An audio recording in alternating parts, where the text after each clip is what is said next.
अभी जो देख रहे हैं वो एक मंजिला है, ऐसे 7 मंजिला इमारत थी। यहाँ एक हजारी कारंजे जिसमें एक समय 1000 फवारे निकलते थे और 3 बार अंग्रेजों ने शनिवारवाड़े को जलाया। इतना बड़ा खजाना था कि जो अंग्रेजों ने लूटा। इंग्लैंड में औद्योगिक क्रांति हुई और उसका जो रिसर्च हुआ, उसके लिए जो इंडस्ट्रीज बनी, उसके लिए जो फंडिंग मिली, वो पूरी फंडिंग ये मराठों की लूट से मिली। नारायणराव पेशवा के खिलाफ उनका चाचा रघुनाथराव पेशवा, उन्होंने बगावत किया और नारायणराव की सत्ता के लिए उन्होंने हत्या कर दिया। ये शिवाजी महाराज का महाराष्ट्र था, ये कोई मुगलों की सल्तनत नहीं, न ये आदिलशाही, निजामशाही, कुतुबशाही, न खिलजी का।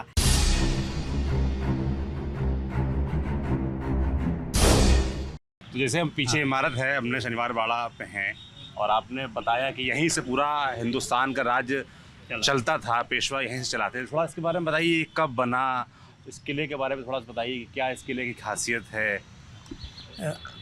10 जनवरी 1730 में बाजीराव पेशवा ने यह इमारत बनाने के लिए, शनिवारवाड़ा बनाने के लिए पूजा पाठ की है, जिसको हम भूमि पूजन कहते हैं, किया था।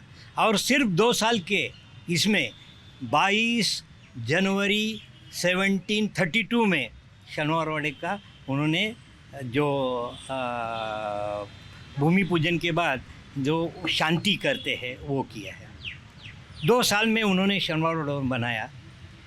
इसके चारों ओर खंदक बनाए थे, एक बाजू में नदी है, तीनों ओर से खंदक थे। यहाँ उन्होंने सरदारों के मकान बनवाए थे और यहाँ 7 मंजिला इमारत थी। अच्छा, अभी जो देख रहे हैं वो एक मंजिला है जी। ऐसे 7 मंजिला इमारत थी। और उसी के अंदर शनिवारवाड़ा के अंदर 7 मंजिल की 7 इमारत। मंजिला मेन इमारत थी, वो 7 मंजिला थे। अनेक हौद, पानी के फव्वारे यहाँ थे, अनेक महल थे, कांच महल था, शीश महल था और गणेश रंग महल था, जो दरबार हॉल था, जिसमें उन्होंने 1 मन यानी 40 शेर वजन की सोने की गणेश जी की मूर्त थी और 1 मन सोने की विष्णु भगवान की मूर्त थी। और वही उनका यहाँ एक हजारी कारंजे जिसमें एक समय 1000 फवारे निकलते थे और उसमें 1 मन यानी 40 शेर वजन सोने की महालक्ष्मी की मूर्ति थी, वो उसका वैभव दिखाती थी। इतने महल थे, अलग अलग 18 कारखाने और अष्टप्रधान जो उनके कारोबारी थे, अलग अलग सेक्शन, जैसे हम मंत्रालय कहते हैं, मिनिस्ट्री ऑफ, इसी तरह इस शनिवारवाड़े में अलग अलग मिनिस्टर रहते थे, उनके कार्यालय थे और वो कार्यालय में बैठ के यहाँ खजाना था। आप यकीन नहीं कर सकेंगे, इतना बड़ा खजाना था कि जो अंग्रेज़ों ने लूटा और वही मराठों के यहाँ खजाने के लूट के ऊपर ही अंग्रेज़ों ने वो जो इंग्लैंड में औद्योगिक क्रांति हुई और उसका जो रिसर्च हुआ, उसके लिए जो इंडस्ट्रीज बनी, उसके लिए जो फंडिंग मिली, वो पूरी फंडिंग ये मराठों की लूट से मिली है। इतना खजाना था इसके अंदर, इतने करोड़ों रुपयों का खजाना थे। हजारों हीरे जवाहर उन्होंने लूट के गए और 3 बार अंग्रेज़ों ने शनिवारवाड़े को जलाया था, जानबूझ के जलाया, क्योंकि जहाँ से प्रेरणा मिलना नहीं चाहिए, इसीलिए जानबूझ के यहाँ जेल बनाया, अंदर पूरे महल को जला दिया और यहाँ एक इमारत बनवाई जेल की और एक बनाई मेंटल हॉस्पिटल। अच्छा, जानबूझ के बनाया, क्योंकि हमारी मानसिकता को खच्ची करना अंग्रेज़ों को लगा कि हमें यहाँ कोई भी लड़ने के लिए हमारे खिलाफ ना उठे, इसीलिए उन्होंने इस तरह की साइकोलॉजी का ये कर दिया। लेकिन वो रुका नहीं। 1857 पूना में ही आद्य क्रांतिकारक, 1818 में मराठशाही का ख़त्म हो गया और 1822 में उमाजी नाइक करके एक सामान्य जो सैनिक सिपाही था, उन्होंने अंग्रेज़ों के खिलाफ बहुत बड़ा संघर्ष किया। 1828 में अंग्रेज़ों ने उमाजी नाइक को फांसी दे दी। उमाजी नाइक के फौज में वासुदेव बलवंत फड़के थे, उन्होंने बगावत कर दी, उसको भी उनको ब्रिटिशों ने ब्रह्मदेश में कैद में रखा और उनको भी फांसी हो गई। बिल्कुल, आप कह रहे हैं कि अंग्रेज अपने जो उनके मंसूबे थे उसमें कामयाब हो नहीं सके, जबकि उन्होंने 2-3 बार इसको जलाया। आपने कहा यहाँ पर मेंटल। लेकिन ये प्रेरणा भूमि है, जी क्योंकि ये हमारी पुण्य नगरी छत्रपति शिवाजी महाराज की पुण्य भूमि है, ये राजमाता जिजाऊ की पुण्य भूमि है और ये बाजीराव पेशवा की पुण्य बिल्कुल, भूमि आपने है। बाजीराव पेशवा का जिक्र किया। थोड़ा सा हम पेशवाओं के बारे में जानना चाहते हैं कि उनका क्या महत्व था, कौन कौन से पेशवा इस महल के अंदर रहे, शनिवार बाड़े के अंदर, कैसे भारत यहाँ से चलता था, आप बता रहे हैं। पहले बाजीराव पेशवा के पिताजी जो थे बालाजी विश्वनाथ, वो पुणे में नहीं रहते थे। पुणे के नज़दीक सासवड़ और सातारा, जहाँ शहाजी राजा छत्रपति रहते थे, वहाँ रहते थे। लेकिन बाजीराव पेशवा, जब शाहू छत्रपति ने बाजीराव को आज्ञा दे दी कि तुम स्वतंत्र रह के पुणे में हमारे शिवाजी महाराज, मेरे दादा के पुणे में रह के तुम उसको वहाँ से पूरे हिंदुस्तान को कारोबार करना चाहिए, इसीलिए शाहू छत्रपति की आज्ञा लेके बाजीराव पेशवा ने यहाँ शनिवार बाड़ा बनाया। तो 1720 के बाद बाजीराव यहाँ आ गया। 1740 में 28 अप्रैल 1740 को बाजीराव का देहांत हो गया। बाजीराव के देहांत के बाद बालाजी बाजीराव यानी नाना साहेब पेशवा गद्दी पे आए। 1740 से लेके 1761 तक 21 वर्ष उन्होंने यहाँ से हिंदुस्तान का और मराठी सल्तनत का कारोबार किया। और पानीपत के थोड़े ही दिन के बाद नाना साहब पेशवा का निधन हुआ। फिर 17 साल का उनका बेटा माधवराव पेशवा, सिर्फ 17 साल की उम्र के थे, फिर माधवराव पेशवा गद्दी पे आए और माधवराव पेशवा ने फिर दोबारा ये सल्तनत जो मराठी दौलत है उसको खड़ा कर दिया। माधवराव पेशवा के नेतृत्व में मराठों ने 10 जनवरी को 1771 में दिल्ली में भगवा फहराया था और 32 साल तक जो मराठों ने दिल्ली का कारोबार किया उसके लिए माधवराव पेशवा की प्रेरणा थी। माधवराव पेशवा ने जो कर्नाटक में मराठी राज्य से बगावत करके हैदर अली ने मराठों का जो राज्य था दक्षिण भारत का उसको उन्होंने शह दिया था, बगावत की थी। तो माधवराव पेशवा ने दक्षिण भारत कन्याकुमारी तक फिर दोबारा हैदर अली को परास्त कर दिया श्रीरंगपट्टन के युद्ध में और पूरे कन्याकुमारी से दिल्ली तक माधवराव पेशवा ने मराठी राज्य का नेतृत्व किया। शनिवार बाड़ा में उनका देहांत हो गया 1771 में। फिर एक साल उनका छोटा भाई नारायणराव पेशवा गद्दी में आ गया और नारायणराव पेशवा के खिलाफ उनका चाचा रघुनाथराव पेशवा उन्होंने बगावत किया और नारायणराव की सत्ता के लिए उन्होंने हत्या कर दी है।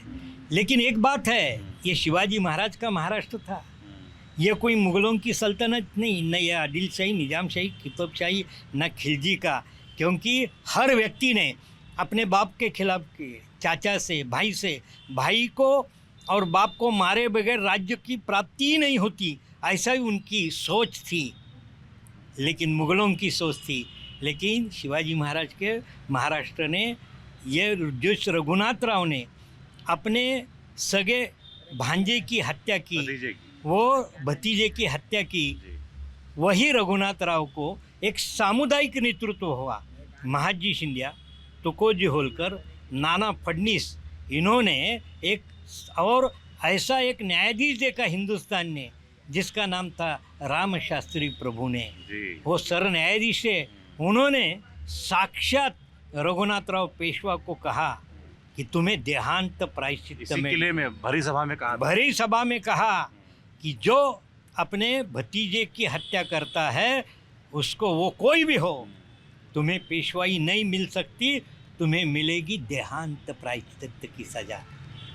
और रघुनाथराव पेशवा पुणे से भाग गया और यहाँ का कारोबार सामुदायिक नेतृत्व 40 दिन के एक छोटे बेटे को, नारायणराव पेशवा का पत्नी उस टाइम गरोदर थी, उसका जो एक बेटा हो गया, उसको 40 दिन के एक छोटे बच्चे को पेशवा बनाया। और नाना फडणीस, महाजी शिंदे, तुकोजी होलकर, ऐसे उन्होंने अपने साथ कुछ लोगों को लेके 1772 से लेके 1795 तक कारोबार किया। सवाई माधवराव पेशवा वो बाद में बड़ा हो गया, और वही सवाई माधवराव पेशवा के समय अंत में मराठों ने अंग्रेज़ों को वडगांव के युद्ध में 13 जनवरी 1779 में मराठों ने वडगांव के युद्ध में महादजी सिंधिया के नेतृत्व में अंग्रेज़ों को पूरा परास्त किया था। और उसके बाद भी मराठों ने बहुत बड़ा संघर्ष किया है, और उस संघर्ष का प्रेरणा इसी शनिवारवाड़े से गए। यहाँ सोने के छत थे, चांदी के छत थे, जहाँ जब जलाया गया खराब हुआ, लूटा गया। 3 बार जानबूझ के अंग्रेज़ों ने यहाँ आग लगा दी, और उसमें ये पूरे हिंदुस्तान वासियों को देशभक्ति की प्रेरणा देने वाला शनिवारवाड़े को नष्ट करने की कोशिश की। अंत में उसकी 4 दीवारी भी हमें प्रेरणा देती है। आज भी हजारों लोग हिंदुस्तान के काने कोपरे से आते हैं यही शनिवारवाड़े को देखने, यही बाजीराव पेशवा के स्टैच्यू को देखने, और यही देशभक्ति की प्रेरणा लेने के लिए हजारों हिंदुस्तानी हर रोज़ यहाँ आते रहते हैं। वैसा ही ये शनिवारवाड़ा है। ये हिंदुस्तान के गौरव का, हिंदुस्तान के स्वाभिमान का, हिंदुस्तान के देशभक्ति की एक ये बहुत बड़ी निशानी है। ऐसे बोले तो एक है, हम और भी ये शनिवारवाड़े के बारे में एक ही कहना चाहते हैं। देखो, हिंदुस्तान में इतने बड़े किले हो गए। आप दिल्ली का लाल किले का दरवाज़ा देखो, और शनिवारवाड़े का करवाल देखो। दिल्ली का लाल फतेहपुर सीकरी का दरवाज़ा, वो लाल बहुत कीमती पत्थर में दरवाजे बने, लेकिन उसका जो आर्किटेक्ट डिज़ाइन है वो सब डिज़ाइन से शनिवारवाड़े का दरवाज़ा बड़ा, और उसका डिज़ाइन उनसे सादे काले पत्थर में। ये महाराष्ट्र की भूमि बेसाल्ट खड़क की है। यही महाराष्ट्र के सह्याद्री की पहाड़ की भूमि है, जिस सह्याद्री के पहाड़ ने जो हिमालय की रक्षा की है, जिस सह्याद्री पर्वत ने शिवाजी महाराज के स्वराज्य की रक्षा की है, वही सह्याद्री के ये साधा बेसाल्ट काला पत्थर है। वही पत्थर में ये शनिवारवाड़े के मेन गेट और उसके जो अष्टकोणी बुरुज है, जिसको आर्किटेक्ट में हिंदुस्तान में बहुत बड़ा माना जाता है, क्योंकि वो उसकी डिज़ाइन एक अलग ऐसा नमूना है जो उनसे भी आर्किटेक्ट के डिज़ाइन में उससे भी और अच्छा है, ऐसे कहते हैं लोग। धन्यवाद। बहुत लंबे तरीके से और पूरा ऐतिहासिक रूप से आपने पूरा शनिवारवाड़ा का इतिहास, पेशवाओं का इतिहास, छत्रपति शिवाजी महाराज का इतिहास और मराठा साम्राज्य का इतिहास हमको इस वीडियो में समझाया। उसके लिए आपको बहुत बहुत धन्यवाद। बाकी कभी भी जीवन में आपके प्रेरणा की कमी हो तो कभी आप पुणे आइए और शनिवारवाड़ा को देखिए, समझिए, इसके इतिहास को जानिए, तो आपको समझ में आएगा कि भारत का इतिहास कितना गौरवशाली है, कितना प्रेरणादायी है। बाकी हम जिस शहर जाते हैं वहाँ की खास चीज़ें आपको दिखाते रहते हैं। तो पुणे में थे, शनिवारवाड़ा दिखाया। आपको ये वीडियो कैसा लगा हमें कमेंट बॉक्स में लिखकर ज़रूर बताएं। देखते रहिए। आपको शुभकामना देना चाहता हूँ। आप पुणे में आए, आप दोनों ने शनिवारवाड़े का दर्शन कर लिया, शनिवारवाड़े का इतिहास जानने की कोशिश की। छत्रपति शिवाजी महाराज और मराठों का जो गौरवशाली इतिहास है, जिनकी वजह से आज हिंदुस्तान की संस्कृति, आज जो हिंदुस्तान की संस्कृति यहाँ टिकी हुई है, वो मराठों के खून से लिखी हुई है इसका इतिहास। और यही कवि भूषण ने कहा कि अगर शिवाजी न होते तो सुन्नत होती सबकी। काशी की कला गई, मथुरा मस्जिद हुई, लेकिन अगर शिवाजी न होते तो सुन्नत होती सबकी। हिंदुस्तान की चोटी हिंदुओं की चोटी रही और हिंदुओं की अस्मिता रही, हिंदू संस्कृति रही, हिंदुस्तान का नाम हिंदुस्तान रहा। ये शिवाजी महाराज का आशीर्वाद है। धन्यवाद। बिल्कुल, तो ये छत्रपति शिवाजी महाराज की भूमि है और ये उनका इतिहास है। आपको कैसा लगा हमें कमेंट बॉक्स में लिखकर ज़रूर बताएं और लगातार हमारी यात्रा देखते रहें। मैं सौरभ हूँ, कैमरे के पीछे मेरे साथ जेरी हैं। शुक्रिया।